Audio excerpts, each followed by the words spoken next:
Hi friends, welcome back to kaviarasi kitchen. நம்ம இந்த வீடியோவில் ஒரு ட்ராவல் விலாக் தான் பார்க்க போகிறோம். நாங்கள் டிசம்பர் மாதத்தில் பழனி முருகன் கோவில் போயிருந்தோம். அந்த வீடியோ தான் உங்கள் கூட ஷேர் பண்ணியிருக்கேன். அங்கே ஒரு சின்ன இன்சிடெண்ட் நடந்ததுங்க. அது என்ன அப்படிங்கிறத நான் வீடியோவில் சொல்கிறேன். நாங்கள் இப்போ வீடியோக்குள்ளே போயிடலாம்.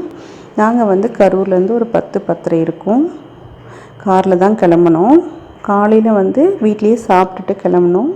நாங்கள் அங்கே ரீச் ஆகும் பொழுது ஒரு 12லேருந்து 12:30 இருக்கும்னு நினைக்கிறேங்க. எனக்கு டைம் சரியாக தெரியல. இது மலை அடிவாரம். அந்த டைமில் கோவிட் சூழ்நிலைனாலையா என்னன்னு தெரியல, கூட்டம் ரொம்ப கம்மியாகவே இருந்துச்சு. ரொம்ப க்ரௌடாக இருக்கும் எப்பொழுதும். ஆனால் நாங்கள் போனப்போ ரொம்ப கூட்டம் குறைவாக இருந்தது. பாருங்கள், இந்த மாதிரி அங்கங்கே கொய்யாப்பழம் விற்கிறவங்க, சூடை விற்கிறவங்க, பாசி விற்கிறவங்கன்னு விற்பனை பண்ணிகிட்ருப்பாங்க. அப்புறம் மலை அடிவாரத்தில் ஒரு பிள்ளையார் கோவில் இருக்கும். மேக்ஸிமம் அங்கே மேலே போகிறவங்க எல்லாருமே அங்கே சாமி கும்பிட்டுட்டு தான் மேலே போவாங்க. மேலே ஏறுறதுக்கு 2 வழி இருக்கும். ஒன்று நார்மல் ஸ்டெப்ஸு, இன்னொன்று யானை பாதைன்னு சொல்லுவாங்க. அது கொஞ்சம் ஈஸியாக இருக்கும். ஸோ அது வழியாக நம்ம போயிடலாம். அப்போ நமக்கு கொஞ்சம் ஈஸியாக இருக்கும் ஏறுறதுக்கு அப்படின்ட்டு நாங்கள் அது வழியாக போனோம். நாங்களும் 10 வருஷம் ஆச்சு அப்படிங்கிறதுனால அந்த யானை பாதைக்கு உண்டான வழியே தெரியல. அங்கே இருக்கிறவங்ககிட்ட கேட்டுட்டு தான் நாங்கள் போனோம். பாருங்கள், இதுதான் யானை தடத்துக்கு போகிற வழி. இந்த கோவிட் சூழ்நிலையில் நிறைய ரெஸ்ட்ரிக்ஷன்ஸ்லாம் ஃபாலோ பண்ணாங்க. நாங்கள் போனப்போ மாஸ்க்கு கண்டிப்பாக போடணும், சானிடைஸ் பண்ணணும், டெம்பரேச்சர் செக் பண்ணணுன்னு. நாங்களும் அந்த ப்ரொசீஜர்லாம் ஃபாலோ பண்ணிவிட்டு மேலே ஏற ஆரம்பித்தோம். இதுதாங்க யானை தடம்னு சொல்கிறது. கொஞ்சம் தூரம் ஸ்டெப்ஸ் இருக்கும், அப்புறம் கொஞ்சம் தூரம் ஃப்ளாட்டாக இருக்கும், அப்புறம் கொஞ்சம் தூரம் ஸ்டெப்ஸ் இருக்கும், அப்புறம் ஃப்ளாட்டாக இருக்கும். ஸோ நமக்கு ஏறுறது தெரியவே தெரியாது. வயசானவங்களாமே ஈஸியாக ஏறுவாங்க. அப்புறம் இங்கே பார்த்திங்கன்னா குரங்கோட தொந்தரவு ரொம்ப அதிகமாக இருக்கும். ரொம்ப கவனமாக இருக்கணும். நீங்கள் புதுசாக வர்றவங்களா இருந்தால் கேர்ஃபுல்லாக இருங்க. நீங்கள் கையில் எதாவது வச்சுருந்தீங்கன்னா கூட பிடுங்கிட்டு போயிடும்.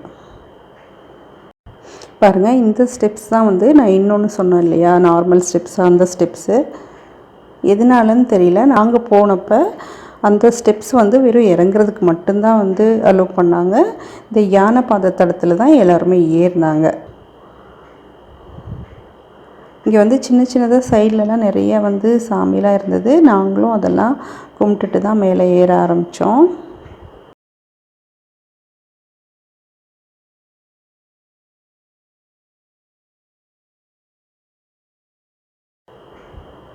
பழனியில் உங்களுக்கு தெரியும், சண்முக ஆறு ரொம்ப ஃபேமஸ். பழனி மலையிலேருந்து அதனோட வியூ இப்படி தாங்க இருந்தது. பாருங்கள், தண்ணி நிறையாவே இருந்தது ஆற்றுல. எப்பொழுதும் இப்படி தான் இருக்குமோ அப்படிங்கிறது எனக்கு தெரியல. நாங்கள் அந்த யானை தடத்துலேருந்து எடுத்த ஸ்டில் தான் அது.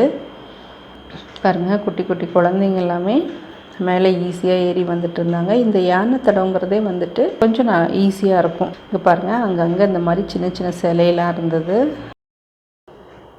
அப்புறம் இன்னொரு சைடில் மரமெல்லாம் இருந்தது. மேலே ஏறும் பொழுது ரொம்ப டயர்டாக இருந்ததுன்னா தின்ன மாதிரி இருந்தது. அங்கே உட்காந்து நம்ம கொஞ்சம் ரெஸ்ட் எடுத்துகிட்டு கூட போய்க்கலாம். வயசானவங்களாம் வந்தால் கண்டிப்பாக இந்த பாதையில் போனால் ஈஸியாக இருக்கும். பாருங்கள், இன்னொரு முறை நான் அந்த பழனியோட ஓவர் வியூ காட்டுறேன். கொஞ்சம் மேலே ஏறின அப்புறம் அதனோட வியூ இப்படி தான் இருந்துச்சு.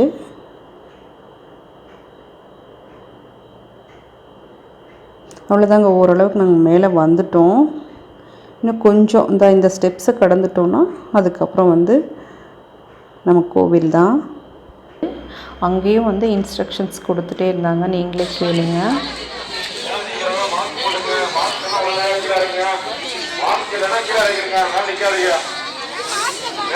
அனுமதி இல்லை.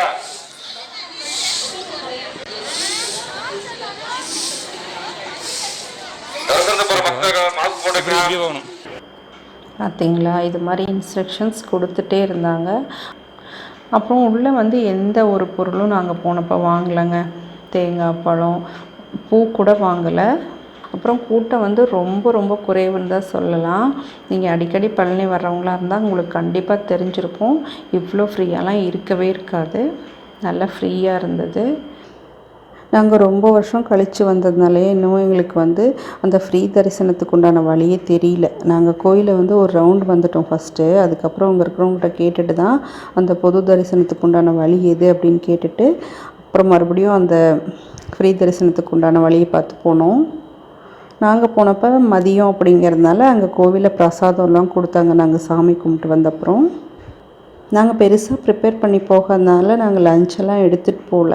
அந்த பிரசாதம் கொடுத்தது ரொம்ப யூஸ்ஃபுல்லாக இருந்தது. நாங்கள் கொஞ்சமாக தயிர் சாதம் எடுத்துகிட்டு போயிருந்தோம். அவங்க அந்த கொடுத்த பிரசாதம் வந்து தக்காளி சாதம் கொடுத்தாங்க. ஸோ நாங்கள் அதை வச்சு வர்ற வழியில் ஒரு இடத்துல நிறுத்தி சாப்பிட்டுட்டு அப்புறம் நாங்கள் கிளம்பி வந்தோம். பாருங்கள், இதுதான் ஃப்ரீ தரிசனத்துக்கு போகிற வழி. அங்கேயுமே கூட்டமே இல்லைங்க, ரொம்ப ஃப்ரீயாக இருந்தது. ஆக்சுவலி ரொம்ப கூட்டமாக இருந்தால் கொஞ்சமாக அடைச்சடைச்சி விடுவாங்கன்னு சொல்லுவாங்க. ஆனால் நாங்கள் போகும்பொழுது வந்து ரொம்ப ஃப்ரீயாக இருந்தது, எந்த இடத்துலையும் நிற்கவே இல்லை.